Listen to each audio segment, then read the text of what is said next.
ஓம் சாந்தி. 6/11/2024 காலை முரளி பாப்தாதா மதுவனம். சாராம்சம்: இனிய குழந்தைகளே, பாபாவின் பார்வை எல்லைக்கு உட்பட்டதும் எல்லை அற்றதுக்கும் அப்பால் செல்கிறது. நீங்களும் எல்லைக்கு உட்பட்டதுக்கும் சத்தியுகம், எல்லை அற்றதுக்கும் கலியுகம் அப்பால் செல்ல வேண்டும். கேள்வி: இக்குழந்தைகளால் அதிமேன்மையான ஞான ரத்தினங்களை மிக நன்றாக கிரகிக்க இயலும். பதில்: ஒரே ஒரு தந்தையுடன் மாத்திரம் தங்களின் புத்தியின் யோகம் இணைக்கப்பட்டு உள்ளவர்களாலும் தூய்மையாகி உள்ளவர்களாலுமே இந்த ரத்தினங்களை மிக நன்றாக கிரகிக்க இயலும். இந்த ஞானத்துக்கு ஒரு தூய்மையான பாத்திரம் தேவைப்படுகிறது. அனைத்து விதமான தவறான எண்ணங்களும் முடிவடைய வேண்டும். தந்தையுடன் யோகத்தை கொண்டிருப்பதால் உங்களுடைய பாத்திரம் தங்கமாகுவதுடன் பின்னர் அங்கு ரத்தினங்களும் நிலைத்திருக்க முடிகிறது. ஓம் சாந்தி. ஆன்மீக தந்தை இங்கு அமர்ந்திருந்து இனிமையிலும் இனிமையான ஆன்மீக குழந்தைகளாகிய உங்களுக்கு தினமும் விளங்கப்படுத்துகிறார்.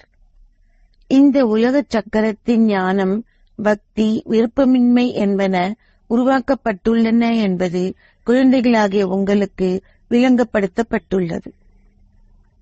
இந்த ஞானம் உங்கள் புத்தியில் இருக்க வேண்டும். குழந்தைகளாகிய நீங்கள் எல்லைக்கு உட்பட்டதுக்கும் எல்லை அற்றதுக்கும் அப்பால் செல்ல வேண்டும். தந்தை எல்லைக்கு உட்பட்டதுக்கும் எல்லை அற்றதுக்கும் அப்பாற்பட்டவர். அதன் அர்த்தத்தையும் நீங்கள் புரிந்து கொள்ள வேண்டும். ஆன்மீக தந்தை இங்கு அமர்ந்திருந்து உங்களுக்கு விளங்கப்படுத்துகிறார். ஞானம், பக்தி, விருப்பமின்மை எனும் இத்தலைப்பும் விளங்கப்படுத்தப்பட வேண்டும். அது புதிய உலகமாக இருக்கும் பொழுது ஞானமானது பகல் என அழைக்கப்படுகிறது. அங்கு பக்தியும் அறியாமையும் இருப்பதில்லை. அது ஓர் எல்லைக்கு உட்பட்ட உலகம். ஏனெனில் அங்கு மிக சொற்ப மக்களே இருக்கிறார்கள். பின்னர் படிப்படியாக வளர்ச்சி அடைகிறது. பின்னர் படிப்படியாக வளர்ச்சி இடம்பெறுகிறது. அரைக்கல்பத்தின் பின்னர் பக்தி ஆரம்பிக்கிறது. அங்கு சந்நியாசிகளின் சமயம் இருப்பதில்லை. அங்கு துறவரம் இருக்காது. பின்னர் உலக தனத்தொகை வளர்ச்சியடைகிறது. ஆத்மாக்கள் தொடர்ந்தும் மேலிருந்து வருகிறார்கள். இங்கும் தொடர்ந்து வளர்ச்சி இடம்பெறுகிறது. அது எல்லைக்கு உட்பட்டதாக இருப்பதில் ஆரம்பித்து எல்லையற்றதுக்கும் அப்பால் செல்கிறது. அது எல்லைக்கு உட்பட்டதாக இருப்பதில் ஆரம்பித்து தொடர்ந்தும் எல்லை அற்றதாக ஆகுகிறது.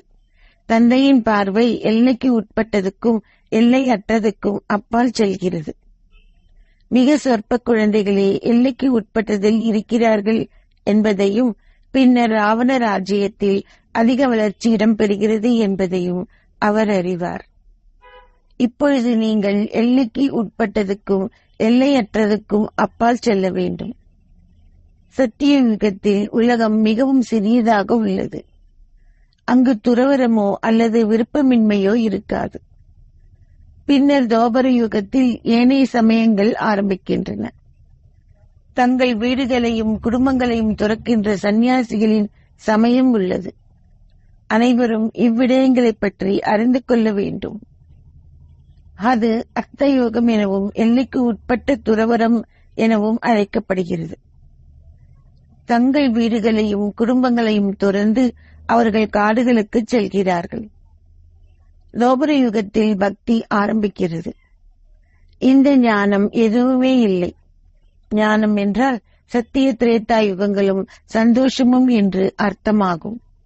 பக்தி என்றால் அறியாமையும் துன்பமும் என்று அர்த்தமாகும். இது மிகவும் நன்றாக விளங்கப்படுத்தப்பட வேண்டும். பின்னர் நீங்கள் எல்லைக்கு உட்பட்டதுக்கும் எல்லை அற்றதுக்கும் அப்பால் சந்தோஷத்துக்கும் துன்பத்துக்கும் அப்பால் செல்ல வேண்டும். ஆகாயம் உயிரே எவ்வளவு தொலைவில் உள்ளது என்பதையும் கடலின் ஆழம் எவ்வளவு என்பதையும் கண்டுபிடிக்க மக்கள் முயற்சிக்கிறார்கள். அவர்கள் மிக கடுமையாக முயற்சி செய்கிறார்கள். ஆனால் அதன் முடிவை அடைய இயலாதுள்ளது. அவர்கள் ஓர் ஆகாய விமானத்தில் பறக்கிறார்கள். ஆனால் அது திரும்பி வரக்கூடிய தேவையான அளவு எரிபொருளை கொண்டிருக்கவும் வேண்டும். அவர்கள் மிக தொலைவுக்கு செல்கிறார்கள். ஆனால் அவர்களால் எல்லையற்றதுக்குள் செல்ல முடியாதுள்ளது. அவர்கள் எல்லைக்கு உட்பட்ட தொலைவு வரைக்குமே செல்கிறார்கள். நீங்கள் எல்லைக்கு உட்பட்டதுக்கும் எல்லை அற்றதுக்கும் அப்பால் செல்கிறீர்கள்.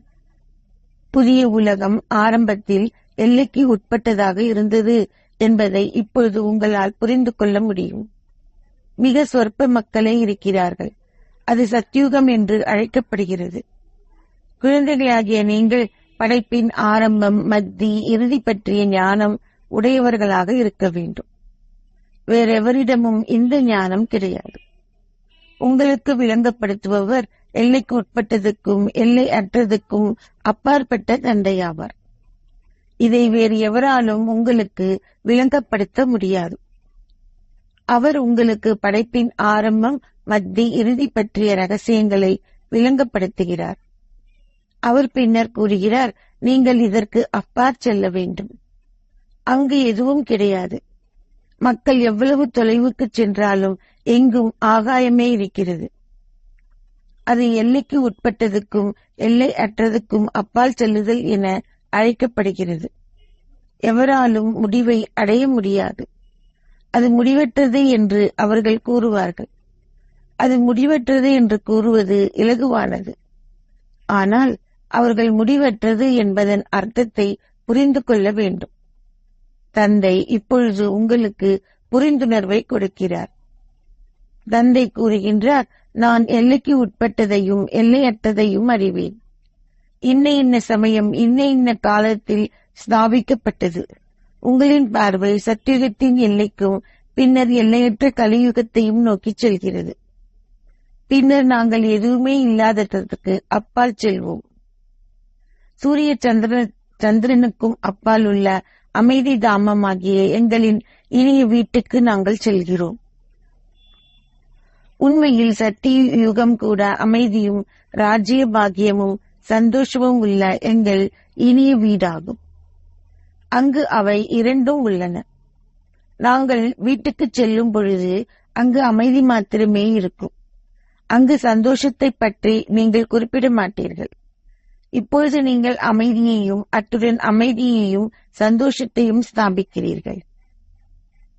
அங்கு அமைதியும் அத்துடன் சந்தோஷ ராஜ்யமும் உள்ளது. அசரீரி உலகில் சந்தோஷம் பற்றிய கேள்வியே இருக்காது. உங்களுடைய ராஜ்யம் அரைக்கல்பத்துக்கு தொடர்கிறது. அரைக்கல்பத்தின் பின்னர் ராவண ராஜ்யம் இருக்கிறது. 5 விகாரங்களின் ஊடாக அமைதியின்மை ஏற்படுகிறது. நீங்கள் 2500 வருடங்களுக்கு ஆட்சி செய்கிறீர்கள். 2500 வருடங்களுக்கு பின்னர் ராவண ராஜ்யம் இருக்கிறது. அம்மக்கள் 100,000 கணக்கான வருடங்களை பற்றி எழுதியுள்ளார்கள். அனைவரையும் முழுமையான மூடர்களாக புத்துக்கள் அவர்கள் ஆக்கியுள்ளார்கள். 5000 வருடங்களுக்குரிய சக்கரத்தை 100,000 கணக்கான வருடங்கள் கொண்டது என்று கூறுவது உண்மையான முட்டாள்தனம். அவர்களிடம் முற்றாகவே எப்பண்புகளும் இல்லை. தேவர்களுக்கு அத்தகைய தெய்வீக பண்புகள் இருந்தன. இப்பொழுது பண்புகள் அற்றுள்ளன. அவர்களுக்கு எதுவும் தெரியாது. அவர்கள் அசுர குணங்களை வளர்த்துக் கொண்டுள்ளார்கள். முன்னர் நீங்களும் எதையும் அறிந்திருக்கவில்லை. அவர்கள் காமவாளை பயன்படுத்தி ஆரம்பத்திலிருந்து மத்தியினூடாக இறுதி வரை ஒருவருக்கொருவர் துன்பத்தை விளைவிப்பதால் ஒருவர் மற்றவரை சந்தோஷமற்றவர்கள் ஆக்கினார்கள். இதனாலேயே அவர்கள் ராவண சமுதாயத்தினர் என்று அழைக்கப்படுகிறார்கள். ராமர் ஒரு குரங்குகளின் சேனையை அழைத்துச் சென்றதாக அவர்கள் சித்தரித்துள்ளார்கள். ராமச்சந்திரர் திரேதாயுகத்துக்கு உரியவர். ஆதலால் அங்கு எவ்வாறு குரங்குகள் இருந்திருக்க முடியும்? பின்னர் ராமரின் சீதை அபகரிக்கப்பட்டாள் எனவும் அவர்கள் கூறுகிறார்கள். அங்கு அத்தகைய விடயங்கள் நடைபெறுவதில்லை. இங்கு இருக்கின்ற 8.4 மில்லியன் உயிரினங்கள் மிருகங்கள் போன்றன சத்திய திரேதாயுகத்தில் இருக்க மாட்டாது. தந்தை இங்கு அமர்ந்திருந்து எல்லையற்ற நாடகம் முழுவதையும் விளங்கப்படுத்துகிறார். குழந்தைகளாகிய நீங்கள் மிகவும் தொலைநோக்கு பார்வை உடையவர்கள் ஆக வேண்டும். முன்னர் நீங்கள் முற்றாகவே எதையும் அறிந்திருக்கவில்லை. நீங்கள் மனிதர்களாக இருந்தாலும் நாடகத்தை பற்றி அறிந்திருக்கவில்லை. அனைவரிலும் மகத்தானவர் யார் என்பதை இப்பொழுது நீங்கள் புரிந்து கொள்கிறீர்கள். கடவுளே அதிமேன்மையானவர். அவர்கள் வாசகங்களையும் பாடுகிறார்கள். உங்கள் பெயரே அதி உயர்வானது. இது உங்களைத் தவிர வேறு எவருடைய புத்தியிலும் இல்லை. நீங்களும் வரிசை கிரமமானவர்களே. தந்தை உங்களுக்கு எல்லைக்கு உட்பட்டது, எல்லையற்றது, இருண்டினதும் ரகசியங்களை கூறுகிறார். அந்த இடத்துக்கு அப்பால் எதுவுமே கிடையாது. அது பரந்தாமம் எனவும் அழைக்கப்படுகின்ற உங்களின் வசிப்பிடமும் ஆகும். உங்களைப் போன்று இங்கு நீங்கள் ஆகாய தத்துவத்தில் அதே போன்று இங்கு நீங்கள் ஆகாய தத்துவத்தில் அமர்ந்திருக்கின்றீர்கள். ஆனால் உங்களால் அதில் எதையாவது பார்க்க முடியுமா? அவர்கள் வானொலியை ஆகாயத்திலிருந்து வரும் சத்தம் என்று குறிப்பிடுகிறார்கள். இந்த ஆகாயம் முடிவற்றது. உங்களால் அதன் முடிவை அடைய முடியாது. ஆகவே நீங்கள் அதை ஆகாயத்திலிருந்து வரும் சத்தம் என்று அழைப்பதால் மக்கள் எதை புரிந்து கொள்வார்கள்? வாயு ஒரு குழியாகும். வாயிலிருந்தே சப்தம் வெளிப்படுகிறது. உங்கள் வாயிலிருந்து சப்தம் வெளிப்படுவது பொதுவானது. அது ஆகாசவாணி, ஆகாயத்திலிருந்து வரும் சப்தம் என்று அழைக்கப்படுகிறது. ஆகாயத்தின் ஊடாக தந்தையையும் பேச வேண்டும். உங்களுடைய முக்கியத்துவம் முழுவதையும் பற்றி அவர் குழந்தைகளாகிய உங்களுக்கு கூறியுள்ளார். இப்பொழுது உங்களுக்கு நம்பிக்கை உள்ளது. இது மிகவும் இலகுவானது. நாங்கள் ஆத்மாக்கள் என்பதை போன்று தந்தையும் பரமாத்மா ஆவார். அவரே அனைத்திலும் அதி உயர்வான ஆத்மா. அனைவரும் அவரவர் சொந்த பாகத்தை பெற்றுள்ளனர். கடவுளே அனைவரிலும் அதி உயர்வானவர். பின்னர் இல்லற பாதைக்குரிய இரட்டை மணிகள் உள்ளார்கள். பின்னர் வரிசை கிரமமான மாலை எவ்வளவு சிறியது என்று பாருங்கள். பின்னர் உலகம் வளர்ச்சியடைவதால் அது மிகவும் பெரியதாகிறது. பல மில்லியன் மணிகளுடைய மாலை, அதாவது ஆத்மாக்களின் மாலை உள்ளது. அவை அனைத்தும் கல்வியாகும். தந்தை விளங்கப்படுத்துவதை அனைத்தையும் மிகவும் நன்றாக உங்களின் புத்தியில் கிரகியுங்கள். நீங்கள் தொடர்ந்தும் விருட்சத்தின் விவரங்களை கேட்கிறீர்கள். விதையானவர் மேலே உள்ளார். இது ஒரு பல்ரூப விருட்சம். அதன் ஆயுட்காலம் மிக நீண்டது. விருட்சம் தொடர்ந்தும் வளர்ச்சி அடைவதால் நாள் முழுவதும் இது மாத்திரமே உங்களது புத்தியில் இருக்கட்டும். இவ்வுலகின் கல்ப விருட்சத்தின் ஆயுட்காலம் முற்றிலும் மிக சரியானது. 5000 வருடங்களில் ஒரு வினாடி வித்தியாசம் ஏனும் இருக்க முடியாது. மிகவும் உறுதியான குழந்தைகளாகிய உங்களின் புத்தியில் அதிக ஞானம் உள்ளது. நீங்கள் தூய்மையாக இருக்கும் பொழுது மாத்திரமே உங்களால் உறுதியானவர்களாக இருக்க முடியும். இந்த ஞானத்தை கிரகிப்பதற்கு ஒரு தங்க பாத்திரம் தேவைப்படுகிறது. பின்னர் அது பாபாவுக்கு மிக இலகுவாக இருந்ததை போன்று அது மிகவும் இலகுவானதாகும். பின்னர் நீங்களும் மாஸ்டர் ஞானம் நிறைந்தவர்கள் என அழைக்கப்படுவீர்கள். நீங்கள் செய்யும் முயற்சிகளுக்கேற்ப வரிசை கிரமமாக மாலையின் மணிகள் உருவாக்கப்படுவீர்கள். பாபாவை தவிர எவராலும் இந்த விடயங்களை உங்களுக்கு விளங்கப்படுத்த முடியாது. இந்த ஆத்மாவும் உங்களுக்கு விளங்கப்படுத்துகிறார். தேவர்களின் சரீரங்களினூடாக இல்லாமல் இச்சரீரத்தின் ஊடாக மாத்திரமே தந்தை விளங்கப்படுத்துகிறார். தந்தை ஒருமுறை மாத்திரமே வந்து உங்களின் குரு ஆகிறார். ஆனால் அப்பொழுதும் தந்தையே அப்பாகத்தை நடிக்க வேண்டியவர்.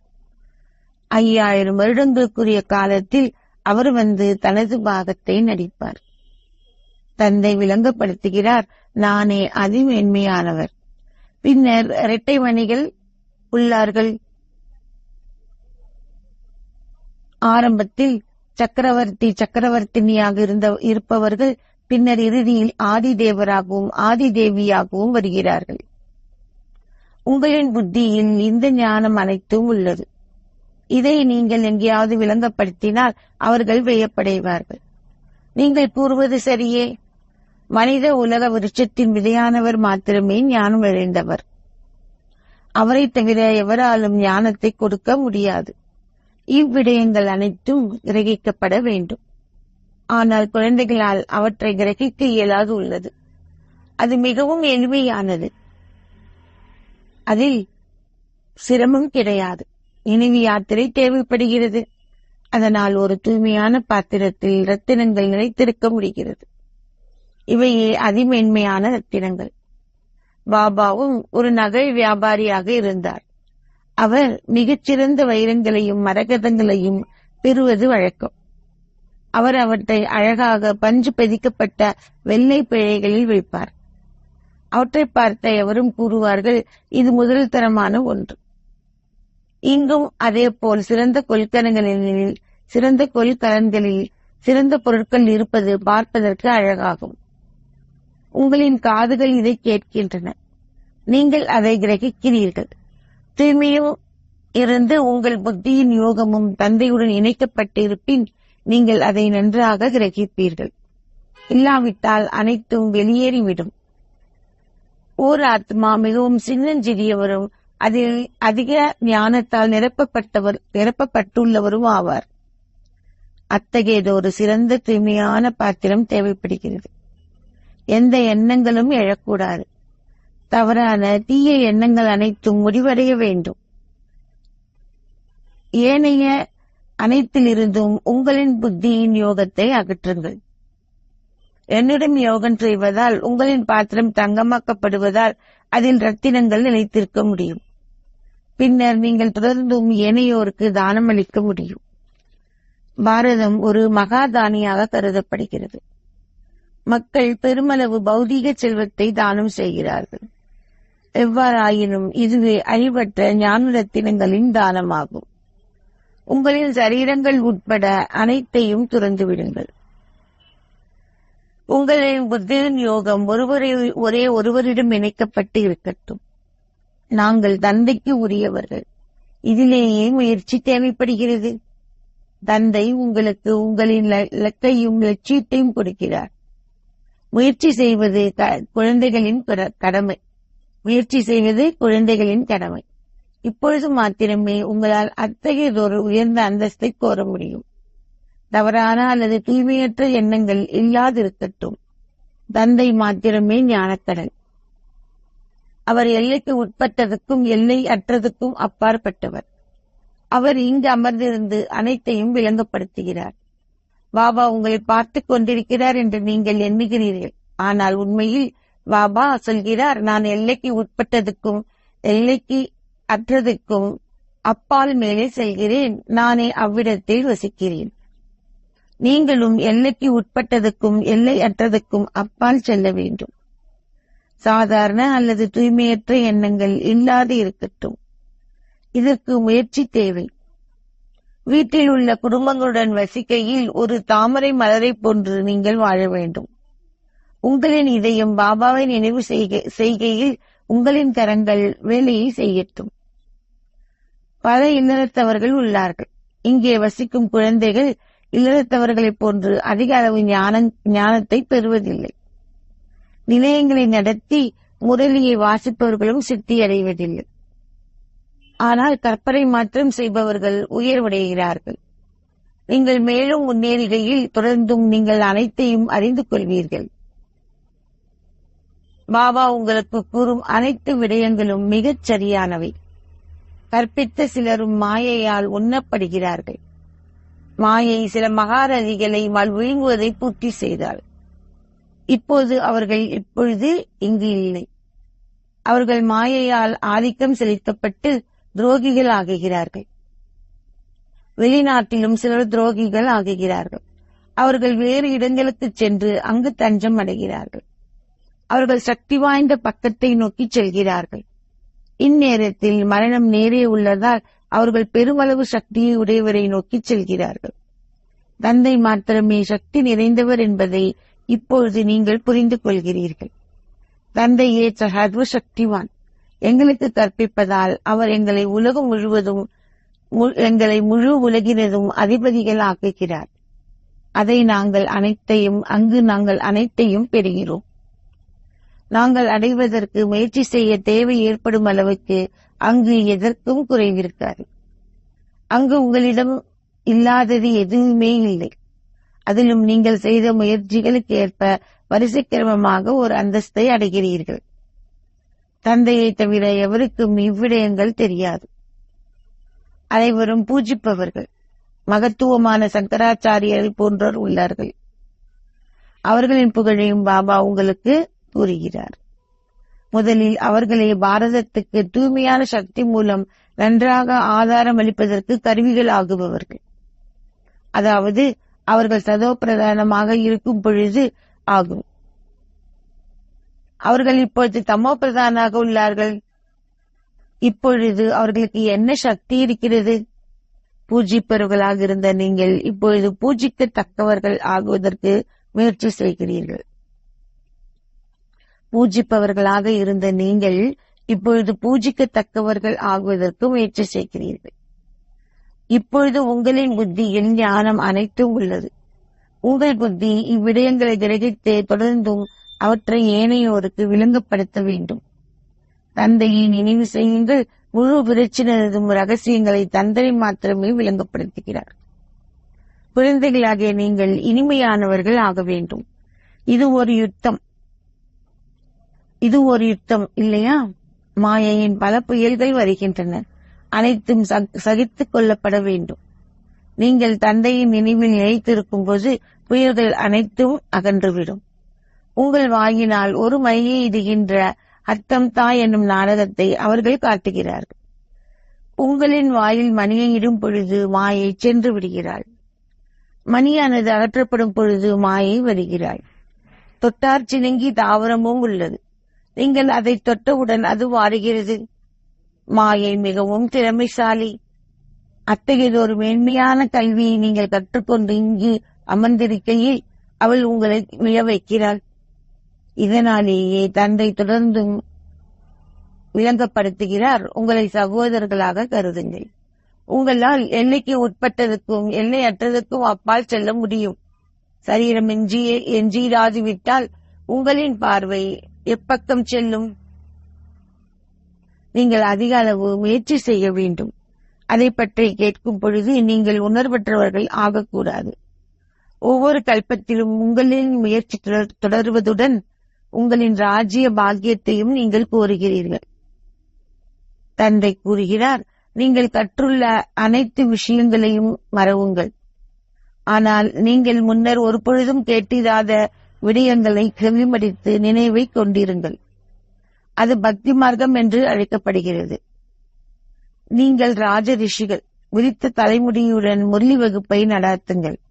சாதுக்களும் புனிதர்களும் கூறும் அனைத்து விடயங்களும் மனிதனின் முரளியாகும். இது எல்லையற்ற தந்தையின் முரளியாகும்.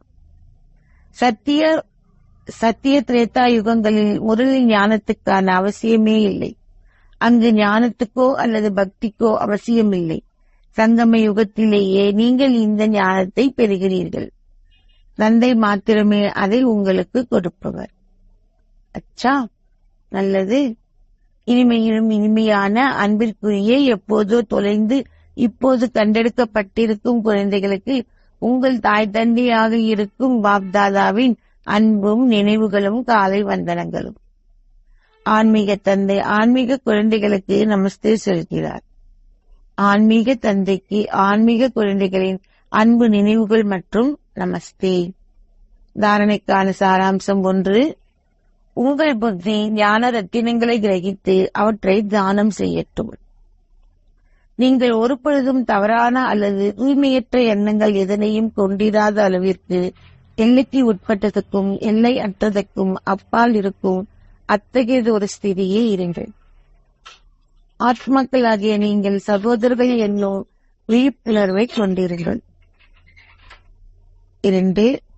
மாயையின் புயல்களில் இருந்து காப்பாற்றப்படுவதற்கு உங்கள் வாயில் தந்தையின் நினைவு என்னும் மணியை இடுங்கள். அனைத்து விடயங்களும் சகித்துக் கொள்ளப்பட வேண்டும். ஒரு தொட்டார் சினுங்கி தாவரம் ஆகாதீர்கள். மாயையினால் தோற்கடிக்கப்படாதீர்கள். ஆசீர்வாதம்: நீங்கள் ஒரே ஒருவரின் அன்பிலே சதா திளைத்திருந்து ஒரே ஒரு தந்தையை உங்களின் ஆதாரம் ஆக்கிக் கொள்வதன் மூலம் சகல கவர்ச்சிகளில் இருந்தும் விடுபடுவீர்களாக.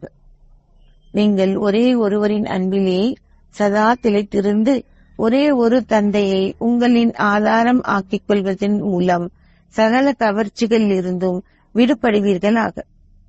ஒரே ஒரு தந்தையின் அன்பிலே திளைத்திருக்கும் குழந்தைகள் திருப்தியாகவும் சகல பேறுகளாலும் நிறைந்தும் இருப்பார்கள். அவர்களால் எந்தவிதமான ஆதாரத்தாலும் கவரப்பட முடியாது.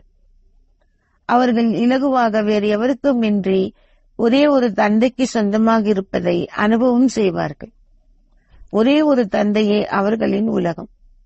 அத்துடன் அவர்கள் ஒரே ஒரு தந்தையுடன் சகல உறவு முறைகளின் இனிமையை அனுபவம் செய்வார்கள்.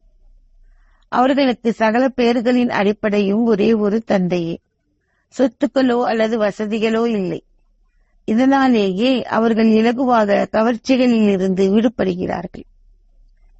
ஸ்லோகம்: நீங்கள் பஞ்சபூதங்களை தூய்மைப்படுத்த விரும்பினால் சம்பூர்ணமாக பற்றிலிருந்து விடுபட்டவர் ஆகுங்கள். ஸ்லோகம்: நீங்கள் பஞ்சபூதங்களை தூய்மைப்படுத்த விரும்பினால் சம்பூர்ணமாக பற்றிலிருந்து விடுபட்டவர் ஆகுங்கள். ஓம் சாந்தி.